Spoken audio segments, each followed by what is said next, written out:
I didn't just fall in love. I built a life. I bought a house, wore a ring, met her family, called her my wife. But all along, I wasn't hers. She already had a husband. A real one. And by the time I found out, I was in too deep emotionally, legally, financially. I moved across the world for her. She couldn't even tell me the truth. That memory came crashing back the other night when I opened my inbox.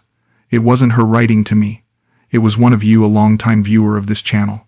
He told me he'd been quietly following for months, sitting with his own story, unsure if he'd ever find the words.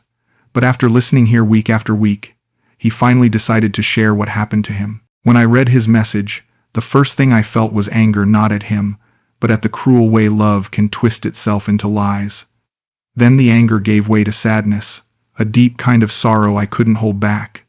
His words mirrored my own too closely. The deception, the betrayal, the years lost to someone who never truly belonged to us. And yet, by the time I reached his final lines, something shifted. Gratitude. Gratitude that he trusted me enough to open up. Gratitude that neither of us had to carry this weight in silence anymore. So before I continue, I want to pause here. If these stories resonate with you, if they stir up old wounds or remind you of choices you've made, please take a moment to like this video, subscribe, and leave a comment below. And tell me, where in the world are you watching from tonight? Every comment you leave makes this feel less like a monologue and more like a conversation. And to those who keep showing up, week after week, I want to give you a super thank you. Your support has turned this channel into more than just a place for my confessions. It's become a place where none of us have to feel so alone. Let me take you back to where it all started. I remember holding that thin piece of paper like it was made of gold. The district office in Chiang Mai smelled like old wood and jasmine incense.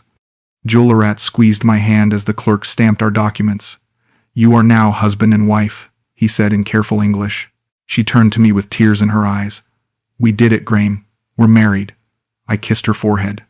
After 59 years of living, 20 of them alone in Sydney after my divorce, I finally had someone who chose me back. "Do you feel different?" she asked as we walked out into the humid afternoon. I laughed. "Yeah, I feel like the luckiest bastard in Thailand." She giggled and wrapped her arms around my waist. We were both sweating in the heat, but I didn't care.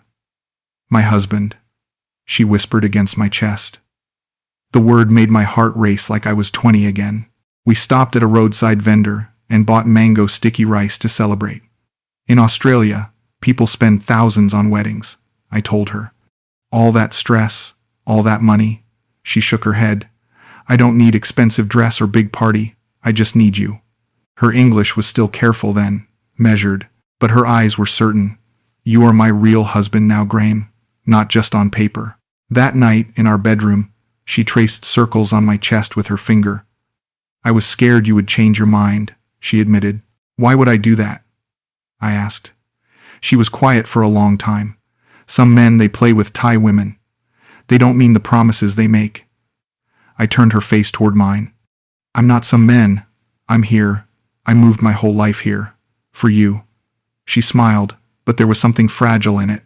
"I know. That's why I love you." I thought about my old life in Sydney. The garage where I worked for 30 years. The empty house. The weekends spent watching rugby alone. None of it mattered anymore. This was my real life now. Married life. "What are you thinking about?" she asked. "Just how different everything is now," I said. "Good different?" she asked. I kissed the top of her head. "The best different." She fell asleep curled against my side. I stayed awake listening to her breathe. Married. At 59. I never thought it would happen again. My first wife left me for her yoga instructor when I was 40. Said I was boring. Said I never talked about my feelings. But Julerat liked my quiet nature. She said it made her feel safe. She said loud men scared her. I figured I'd finally found someone who appreciated what I had to offer. The marriage certificate sat on our dresser. Every morning I'd look at it while getting dressed.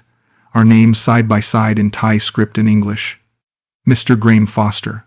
Mrs. Julerat Foster. She'd taken my name without me even asking. "It sounds beautiful," she'd said when we discussed it. Julerat Foster. Like I belong somewhere now.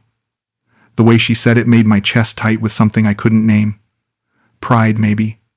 Or purpose. 6 months earlier, I'd been sitting in that cramped classroom above the coffee shop, trying to wrap my tongue around Thai tones.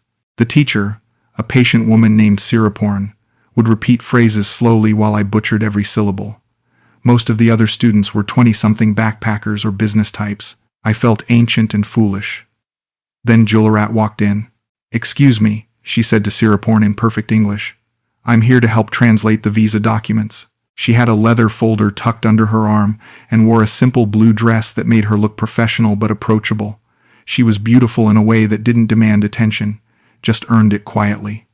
When her eyes met mine across the room, she smiled. Not flirtatious, just kind. After class, I lingered, pretending to organize my terrible notes. She approached me first. "You're Australian," she said. It wasn't a question. "Guilty," I replied. "Your accent is different from the other Australians I've met." I laughed. "Well, I'm from Sydney. Been working on cars my whole life. Not exactly cultured." She tilted her head. "Working with your hands is a skill. That's culture too." We ended up talking for an hour. She told me she freelanced as a translator for tourists and expats dealing with government paperwork, banks, immigration, property rentals. "Many foreigners come to Thailand but don't understand the systems," she explained. "I help them navigate." I told her about my retirement plans, my small savings, my desire to live somewhere warmer and simpler. Sydney got too expensive, too complicated, too many memories I'd rather leave behind. "What kind of memories?" she asked gently. I found myself telling her about Margaret, my ex-wife, how she'd left me feeling like I wasn't enough, how I'd worked 60-hour weeks at the garage but never seemed to provide the life she wanted. Julerat listened without judgment. "Some people don't know how to appreciate consistency," she said finally. "They think love should feel like a movie. But real love is quieter than that." The next week, I hired her to help me open a Thai bank account. We met at a cafe near the bank, and she walked me through all the required documents. She was patient when I got frustrated with the bureaucracy. "In Thailand, everything has process," she explained. "But if you follow process, it works." She helped me practice my signature on the forms. Her hand brushed mine when she handed me the pen. The contact was brief, but it made my pulse quicken. "Why did you leave Australia?" she asked over coffee afterward. "I mean, the real reason." I thought about it. I guess I got tired of being alone. My ex-wife, she made me feel invisible even when we were married. After the divorce, I realized I'd rather be alone somewhere beautiful than alone somewhere gray. Julerat nodded. "I understand that feeling. What about you?" I asked. "Ever been married?" Her face changed, just slightly, a shadow passing over. "No," she said quietly. "I haven't found the right person yet. Thai men, they often want traditional wife, someone who doesn't speak up. But I like to have conversations. I like to think." She looked directly at me. "I think Western men understand this better." Something in the way she said it made me feel chosen. Not used or targeted, but genuinely seen. "Well, I like a woman who thinks," I said. "Margaret never wanted to talk about anything real, just complained about things I couldn't fix." Julerat smiled. "Maybe you were talking to the wrong person." When we parted that day, she gave me her phone number. "For translation services," she said. But there was something in her eyes that suggested more. I spent the rest of the afternoon walking around Chiang Mai, replaying our conversation. For the first time in years, I felt interesting to someone. 3 months after our wedding, I stood in our living room holding the house keys, still not quite believing it was real. The place was perfect. 2 bedrooms, open kitchen, a small garden out back where Julerat grew herbs and vegetables. Traditional Thai architecture but updated with modern conveniences. I'd paid for it outright with my retirement savings. Nearly everything I had. "Why does the deed have to be in your name?" I'd asked the real estate agent through Julerat's translation. She'd explain patiently. "Foreign ownership is complicated in Thailand. This way is simpler. Less paperwork." The agent nodded enthusiastically. "Many Farang do this with Thai wife. Very common, very safe." I trusted her. We were married now. What was hers was mine, what was mine was hers. That's how marriage worked. But there were small things I noticed. The front door had 2 separate deadbolt locks, and she always carried keys to both. "Security," she'd explained when I asked. "This neighborhood sometimes has problems." I accepted it, but I noticed she was the only one who ever locked and unlocked the door. She developed a routine. Check both locks twice before bed, check them again before leaving. The phone calls started about a month after we moved in. Always when I was in the shower or working in the garden.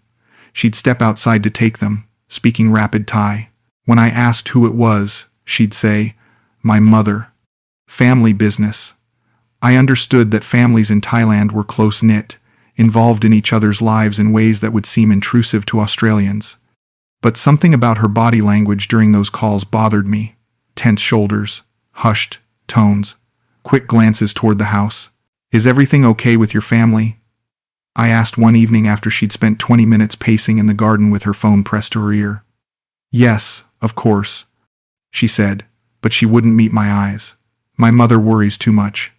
Always wants to know if I'm eating enough, sleeping enough. Sometimes I have to tell her many times that I'm fine." Sundays became a pattern I couldn't understand. Every Sunday morning, she'd wake up early and announce she was visiting her mother. She's old, lives alone. I help her with shopping and cleaning. Fair enough, but she never invited me along. "She speaks no English," Julerat would explain. "You would be bored. Better you relax at home." She'd leave after breakfast and not return until evening, sometimes after dark. "Does she live far?" I asked once. "Not too far," she said vaguely. "But the buses are slow on Sundays." I offered to drive her. We had a motorbike now. No, she lives in old part of town. Very narrow streets. Walking is easier. I let it go, but part of me wondered why she was always exhausted when she returned from these visits. If all she was doing was helping an old woman with errands. One Sunday afternoon, I decided to surprise her. I bought flowers and asked a neighbor for directions to the old part of town. "I want to meet my mother-in-law," I explained. "Show respect." The neighbor looked confused. "Julerat's mother?" he asked in broken English. "I thought her mother died last year." My stomach dropped. No. Different Julerat," I said quickly. But doubt had been planted. That evening when she returned, I mentioned my conversation with the neighbor. "Oh, Mr. Sambat." She laughed. "He gets confused. There are 3 Julerats in this area. He's thinking of someone else." Her explanation was smooth, but I noticed she avoided my eyes while giving it. She went straight to the shower without our usual evening conversation. I started paying attention to the locked doors differently. Not just the front door, but the way she locked her phone screen whenever I came near. The way she kept her important documents in a wooden box I'd never seen opened. The way she sometimes whispered thank you in Thai before ending phone calls, as if she was grateful to whoever was on the other end. "Are you happy here?" I asked her one night as we lay in bed. "Of course I'm happy," she said, curling up against me. "This is our home. Our life." But in the darkness, I couldn't shake the feeling that she was reassuring herself as much as me. "Good," I said, kissing her shoulder. "Because this is all I want. Just this. Just us." She was quiet for a long time before she whispered, "Just us." Yes, but even as she said it, I could hear her phone buzzing on the nightstand.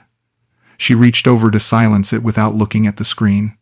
I pretended to be asleep, but my mind was wide awake, turning over all the small mysteries I'd been choosing to ignore. The market in Chiang Mai was always crowded on Saturday mornings, but I loved walking through it with Julerat. She'd point out fruits I'd never seen before, negotiate prices in rapid Thai, introduce me to vendors who remembered me from week to week. I felt integrated into something real, community. Belonging. We were buying vegetables for dinner when the man approached. He was about my age, maybe a bit younger, with weathered hands and kind eyes. He spoke to me in broken English while Julerat was selecting tomatoes a few stalls away. "You are Julerat's husband?" he asked. I smiled proudly. "Yes, that's right, Graham." He looked confused, then concerned. "But she married already, to Natapong. 3 years now." The words hit me like cold water. "I'm sorry, what?" I asked. He repeated himself, pointing at Julerat. "She married to my friend Natapong. Live in Bangkok before. You know this?" I stared at him, then at Julerat, who was walking back toward us with a bag of vegetables. Her face went white when she saw the man talking to me. "Kun Wichet," she said sharply in Thai, then switched to English. "What are you doing here?" The man looked between us, clearly realizing he'd said something wrong. He mumbled something in Thai and hurried away. Julerat watched him go, her jaw tight. "Who was that?" I asked. My voice sounded strange to my own ears.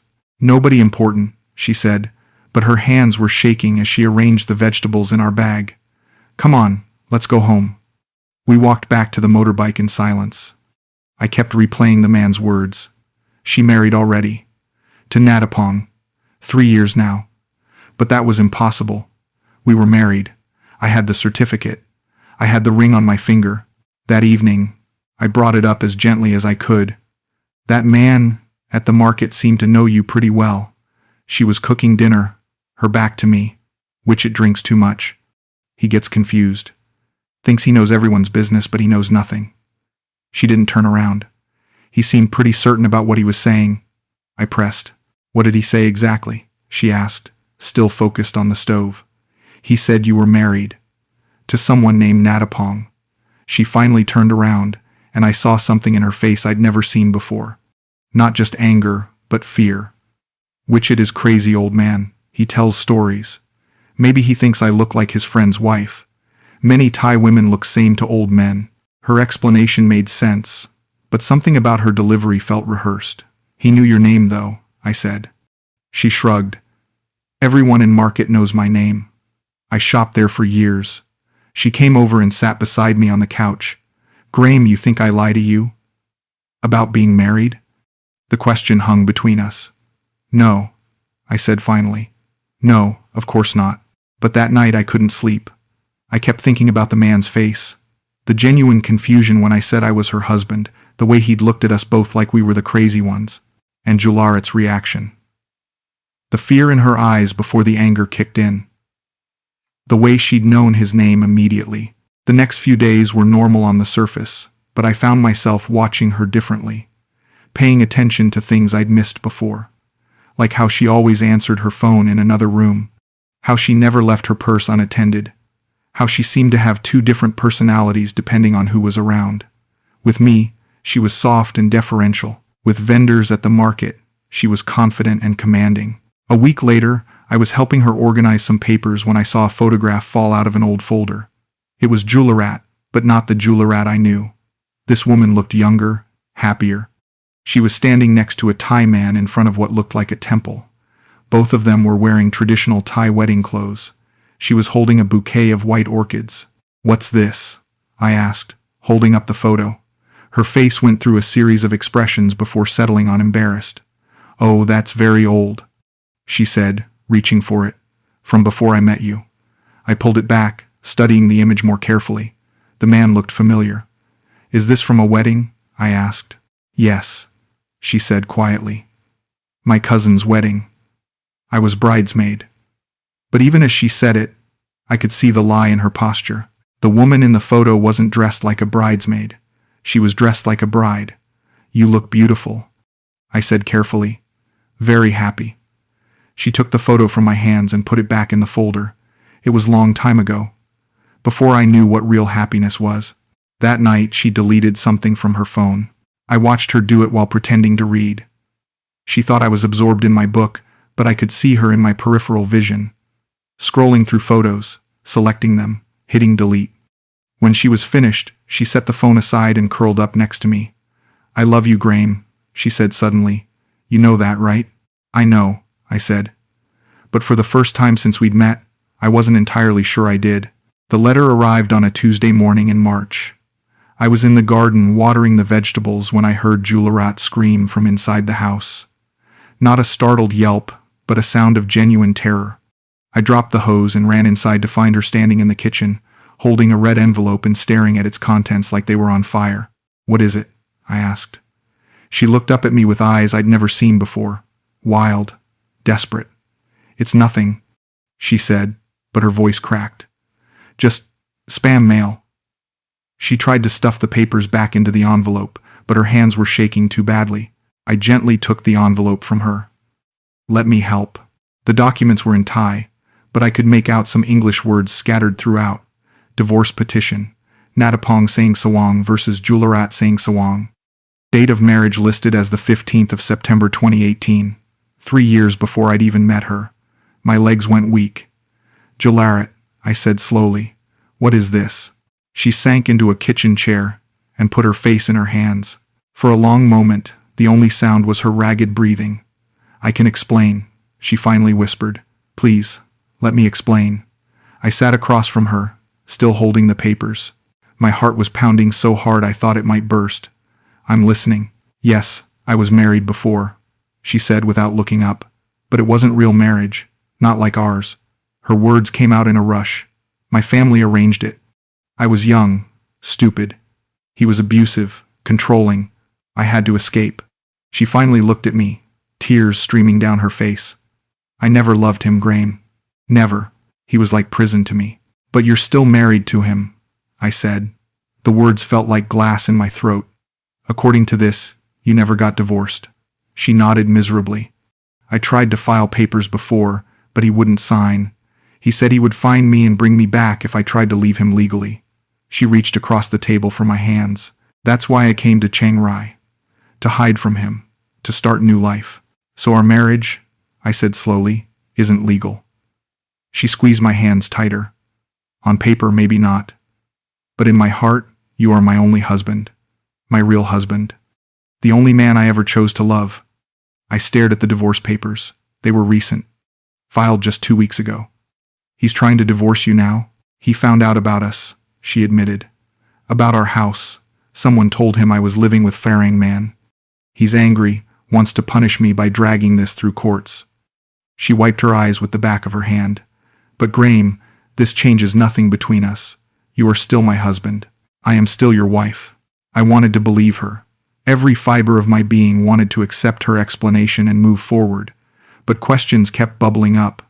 Why didn't you tell me before we got married? I asked. I could have helped you. We could have figured something out. Her face crumpled. I was scared you would leave. You would think I was using you. Are you? I asked. The question escaped before I could stop it. She looked like I'd slapped her. How can you ask that? She whispered. After everything we've shared? After I gave you my heart, my body, my life? She stood up and walked to the window. I know this looks bad, but I swear to you, I was going to tell you. After we were settled, after we had built something strong enough to survive this truth, I studied the papers again. The marriage date, 2018. She would have been 25. Old enough to make her own choices. Was it really arranged? I asked. Or did you choose him? She turned around, and I saw something flicker across her face. It was complicated, she said. My family had debts. His family offered to help. I thought I loved him then, but I was young. I didn't understand what love really was. And now you do? I asked. She walked back over and knelt beside my chair. Yes, because of you. You showed me what it feels like to be respected, to be cared for. To be seen as more than just a wife servant. She took my face in her hands. Graham, I know this is shock, but please don't let his papers destroy what we have built. I looked into her eyes, searching for the truth.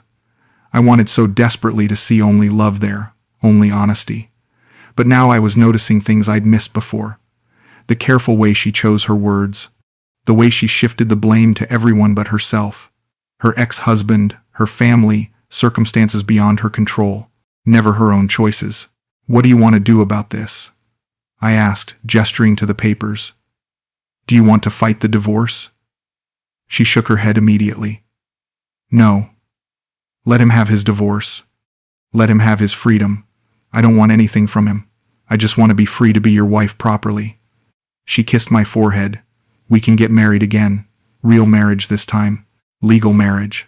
But we already did get married, I said. At the district office. You have my name on documents. We have a certificate. She looked uncomfortable. That was just ceremony. To make you happy. Official marriage requires divorce certificate from previous marriage. I thought I could get it quietly, without you knowing about the past. The betrayal hit me like a physical blow. So our marriage certificate is fake? I asked. She winced. Not fake. Just. Not complete. Not yet. But it will be, once this is finished. I stood up and walked away from her. I needed space to think, to process what she was telling me. Graham, she called after me. Please don't be angry. I was trying to protect us. To protect what we have. I turned around in the doorway. By lying to me? By letting me believe we were legally married when we weren't?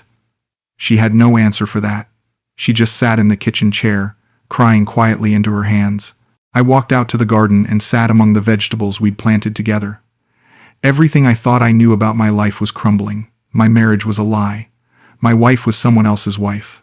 The house I'd bought for us might not even legally belong to us. I was a 59-year-old man who'd been played for a fool by a woman young enough to be my daughter. But even as the anger built inside me, I couldn't shake the image of her face when she opened that envelope. The terror, the desperation. She might have lied to me, but her fear had been real. Whatever this Natapong was to her, she was genuinely afraid of him finding her. I sat in the garden until sunset, trying to decide whether I was looking at a victim or a predator, whether I was her savior or her mark, and whether it mattered anymore when I loved her either way. I couldn't sleep that night, so I did something I'd never done before. I went through her phone. She'd left it charging in the kitchen, and for once, she hadn't locked the screen. I felt like a criminal, but I needed to know what I was really dealing with. What I found made my blood run cold. Messages with someone listed as P going back months. In Thai, but I could recognize some names and dates. My name, Natapong's name. References to money, to the house, to our marriage. I screenshot several conversations and emailed them to myself before carefully putting her phone back exactly where she'd left it. The next morning, I told her I needed to run errands in town. Instead, I went to an internet cafe and used Google Translate to decode the messages. Most of it was garbled, but enough came through clearly. She'd been telling this person, presumably Natapong, about my finances, about the house purchase, about how the Australian believes everything I tell him. One message made my stomach turn. He thinks we are married. So easy to control when they think they own you. Another. His money is almost finished. Need to decide what to do with him soon. I sat in that internet cafe for 2 hours, reading and rereading the translations, hoping I was misunderstanding something. But the pattern was clear. I wasn't her husband. I was her project. Her source of income. Her ticket to a comfortable life while she figured out what to do about her real husband. That afternoon, I drove to the district office, where we'd had our wedding ceremony. I asked to see the marriage records. The clerk was helpful, pulling up files on her computer. "Ah, yes, Mr. Foster," she said in English. "You had ceremony here in January." She turned the screen toward me. There was my name, Julerat's name, the date. But in a column marked status, it said, pending documentation. "What does this mean?" I asked, pointing to the screen. The clerk looked embarrassed. "Sometimes when one party has previous marriage, we perform ceremony but cannot complete registration until divorce documents are provided. Your wife said she would bring papers soon." "So we're not legally married?" I asked. She shook her head sympathetically. "Not yet. But this is common situation. Many people have ceremony first, complete paperwork later." She clearly thought this was a minor administrative issue. She had no idea she was destroying my entire world. I drove home in a daze. Everything was a lie. The wedding, the certificate, the name on the house deed, all of it designed to make me feel secure while she systematically emptied my bank account. But what I couldn't understand was why she seemed so upset about the divorce papers. If she was planning to leave me anyway, wouldn't divorce from her real husband be good news? That evening, I confronted her again. But this time, I came prepared. "I went to see the marriage records today," I said calmly. She was cooking dinner, and I saw her shoulders tense. "They told me our marriage isn't complete, that you never provided divorce documents." "I told you I was working on that," she said without turning around. "These things take time." I pulled out printed copies of the translated messages. "And I had these translated," I said, setting them on the counter beside her. She turned around and saw the papers. Her face went completely white. "You went through my phone," she said. It wasn't a question. "Yes," I said. "And I found some interesting conversations with P. Want to explain who that is?" She picked up the papers with shaking hands, scanning them quickly. "This translation is wrong," she said. "Google Translate doesn't understand Thai properly. So explain it to me properly," I said. "Explain why you're telling someone that I'm easy to control. Explain why you're discussing my money and what to do with me when it runs out." She set the papers down and looked at me with something I'd never seen before. Not guilt or shame, but calculation. Like she was trying to figure out how much I knew and what story might still work. "Natapong has been threatening me," she said finally. "I had to make him think I was using you so he wouldn't come here and hurt you both. I was protecting us." But her voice lacked the conviction of her earlier explanations. She was running out of lies, and we both knew it. "Stop," I said quietly. "Just stop. I know what you are. I know what this has been." She straightened up, and for a moment, I saw the real Julerat.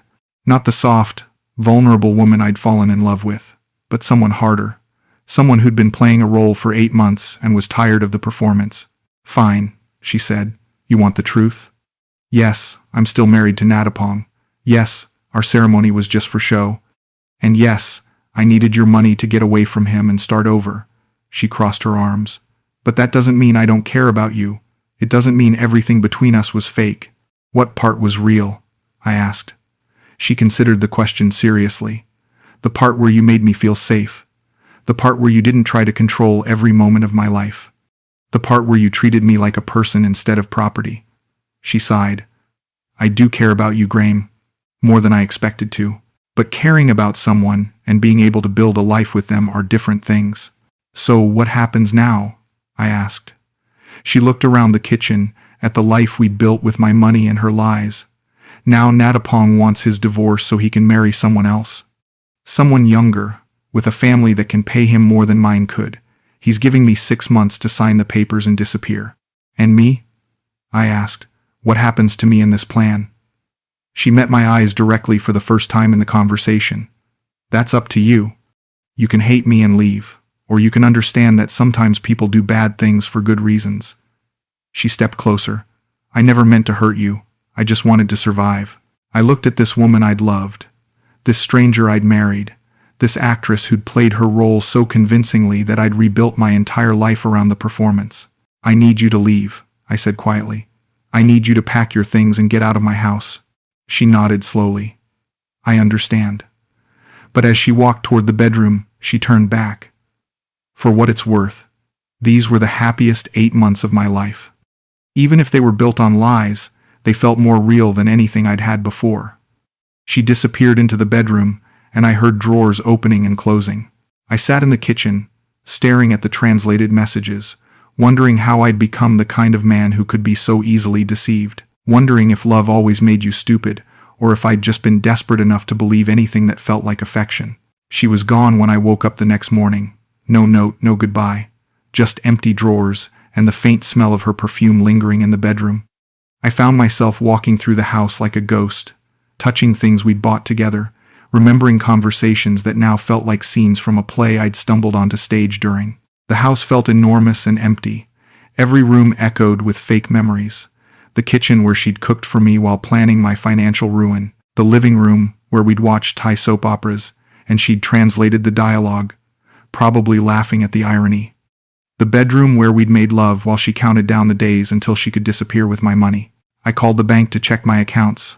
The joint account we'd opened for household expenses was empty. She'd withdrawn everything 3 days earlier, the day after the divorce papers arrived.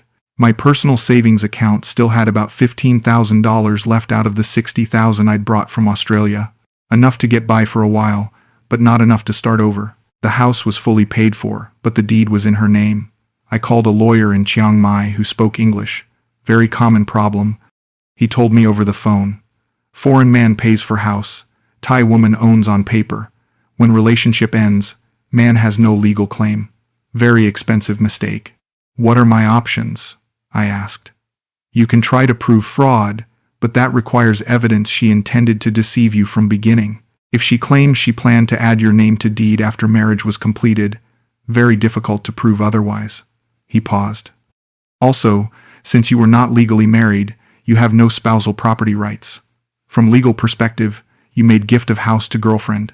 I hung up and looked around at my $60,000 gift.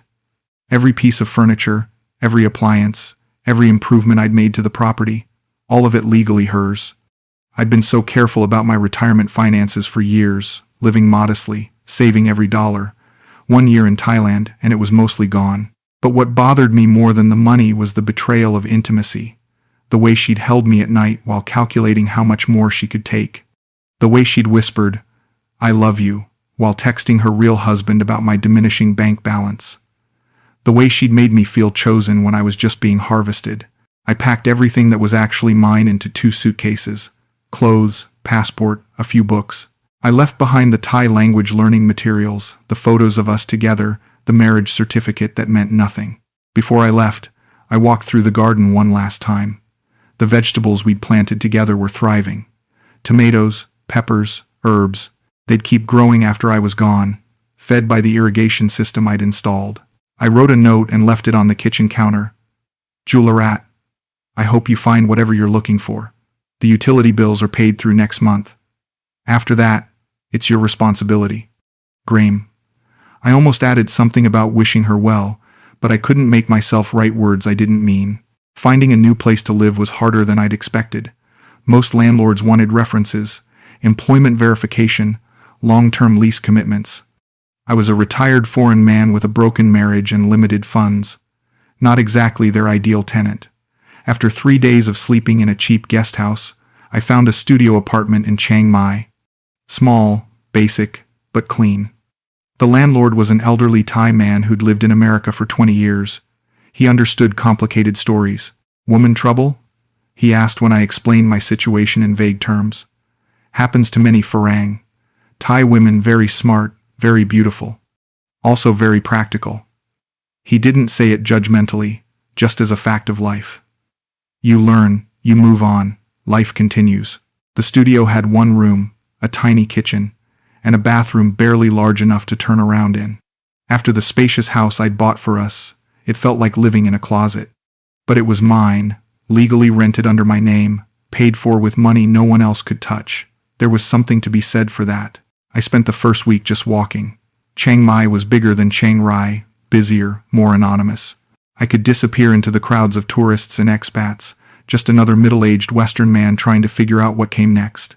I ate alone at different restaurants each day, not because I enjoyed trying new food, but because I couldn't bear returning to the same place twice. Routine felt dangerous now, like a trap I might fall into. The loneliness was different this time. After my divorce in Sydney, I'd been lonely but hopeful. I'd believed that finding the right person would fix everything. Now I was lonely and suspicious. Every smile from a server, every friendly conversation with a shopkeeper, every casual interaction made me wonder what people really wanted from me. I tried calling my brother in Melbourne. We'd never been close, but he was the only family I had left. "Graham?" he said, surprised. "Everything all right? You never call." I told him I'd had some relationship troubles and was thinking about coming back to Australia. "Well, you're welcome on the couch for a while," he offered, "but I thought you were done with Sydney, said you'd found your paradise." "Yeah, well," I said, "paradise turned out to be more expensive than I thought." He laughed, not understanding. "Isn't everything these days? Come home, mate. Australia's still here." But the thought of going back felt like admitting defeat, like publicly acknowledging that I'd been a fool.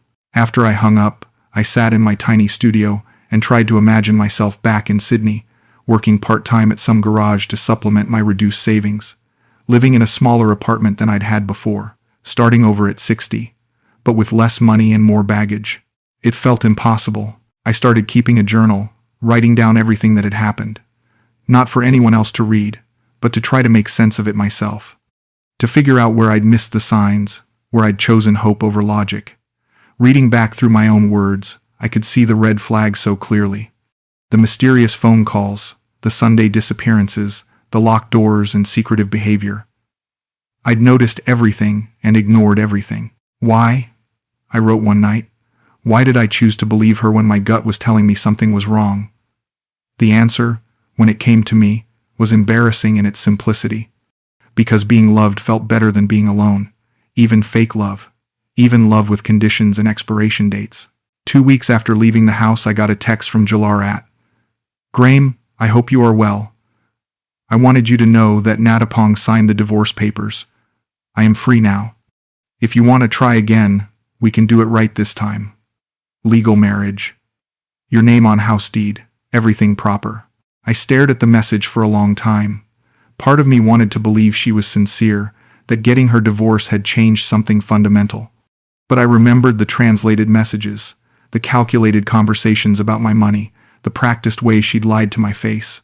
People didn't change that quickly or completely. I wrote back, "I'm glad you got your freedom, but I need mine too." I blocked her number after sending it. Not out of anger, but out of self-preservation. I knew that if she kept texting, kept promising that things would be different, I might be weak enough to believe her again. The next morning, I walked to a travel agency and booked a ticket to Sydney. Not because I wanted to go home, but because I needed to leave before Thailand convinced me to make the same mistake twice.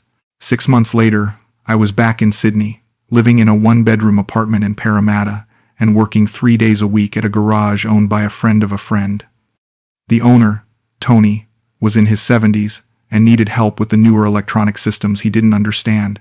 "You're overqualified for this," he told me on my first day. But I'm not complaining. I told people I'd come back from Thailand because I missed Australian culture, Australian food, Australian honesty. I didn't tell them about Julerat, about the house I'd lost, about discovering that my marriage had been an elaborate con. It was easier to let people assume I was just another expat who'd gotten homesick. But the truth leaked out in small ways.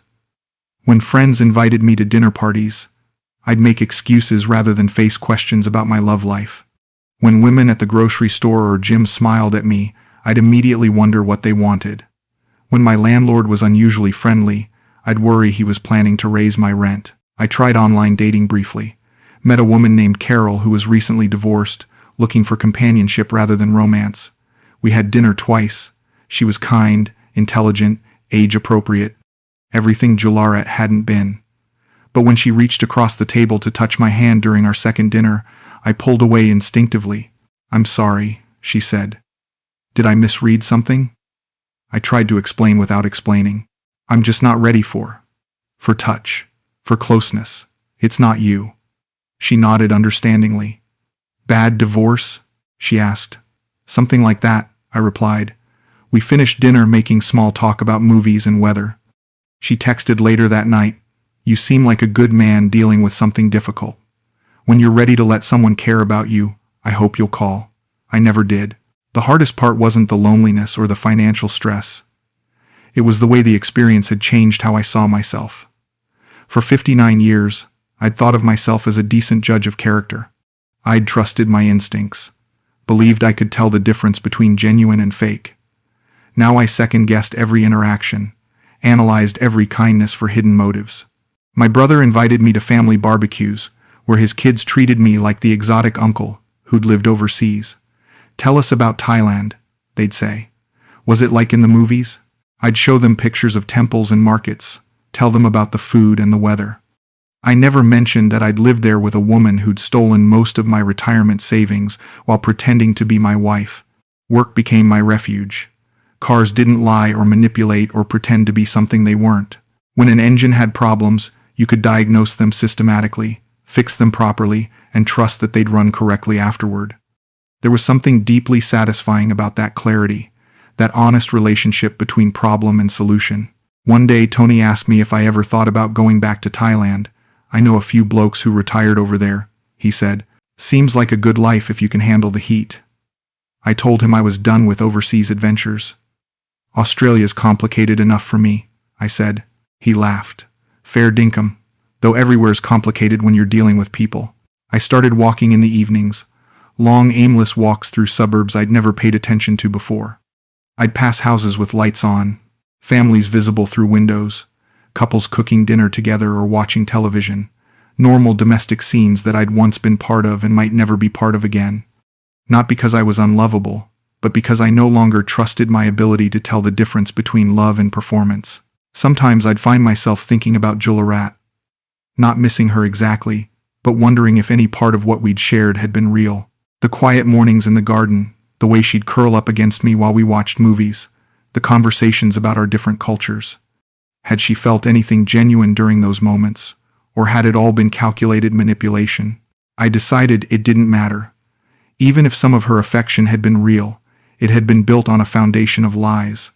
Love without honesty wasn't love at all, just a pleasant form of exploitation. I'd learned that lesson the expensive way, but I'd learned it completely. The journal I'd started in Chiang Mai became a daily habit, not dwelling on the past, but trying to understand what I wanted my future to look like. Could I learn to trust again without becoming cynical? Could I protect myself without closing myself off entirely? Was it possible to be wise without being bitter? I'm not the same person who got on that plane to Thailand.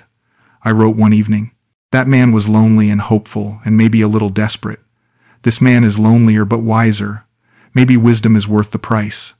Maybe not. But it's the only currency I have left to spend. A year after leaving Thailand, I got an email from someone I didn't recognize. The subject line was, about Julerat. For a moment, I almost deleted it without reading. Then, curiosity got the better of me. Dear Mr. Foster, it read, my name is David Walsh, and I'm a British expat living in Chiang Mai. I heard through mutual friends that you knew Julerat Sangsawang. I wanted to warn you that she's been targeting foreign men in the area, using the same story about an abusive husband and needing help with divorce papers. She convinced a German man named Klaus to buy her a car last month, and an American named Robert to pay for her mother's medical treatment. I thought you should know in case she tries to contact you again. I read the email 3 times. Part of me felt vindicated. I hadn't been uniquely stupid, just another mark in an ongoing con. But mostly I felt tired. How many men like me were there? How many lonely middle-aged foreigners looking for a second chance at love, only to find themselves funding someone else's lifestyle? I wrote back, thank you for the warning. I hope Klaus and Robert figure it out sooner than I did.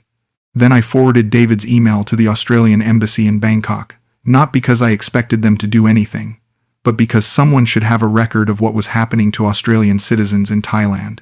That night I called my brother and told him the whole story. About Julerat, about the fake marriage, about the house and the money, and the elaborate deception. He listened without judgment, occasionally asking clarifying questions. When I was finished, he was quiet for a long time. Jesus, Graham, he finally said, that's really fucked up. I'm sorry. It was the first time anyone had acknowledged the magnitude of what had happened to me. Are you okay? I mean, financially? Emotionally? I told him I was getting by on both fronts. Good, he said. But listen, if you need anything, money, a place to stay, someone to talk to, you don't have to handle this alone. For the first time, since leaving Thailand, I felt something like hope, not for romance or adventure or a fresh start in paradise, just for the possibility that I could build a quieter, smaller life that belonged entirely to me. A life where the only person who could betray me was myself. I still work at Tony's garage.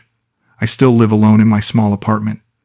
I still walk in the evenings and write in my journal and avoid situations that require too much trust. But I sleep well now, and I don't dream about locked doors or mysterious phone calls or red envelopes filled with other people's secrets. Sometimes tourists ask me about Thailand when they see my Thai language books or notice the small Buddha statue I kept from the house. Beautiful country, I tell them. Just be careful who you trust when you get there. They usually assume I'm talking about taxi drivers or street vendors. I let them think that. The truth is more complicated than a travel warning, and some lessons people have to learn for themselves. I'm 61 now, and I understand things about love and loneliness that I wish I didn't have to understand. I know the difference between being chosen and being targeted.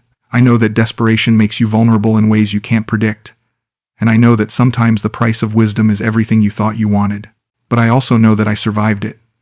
That I'm still here, still capable of kindness and laughter and hope, even if those things come more carefully now. That's not nothing. Some days, it feels like everything.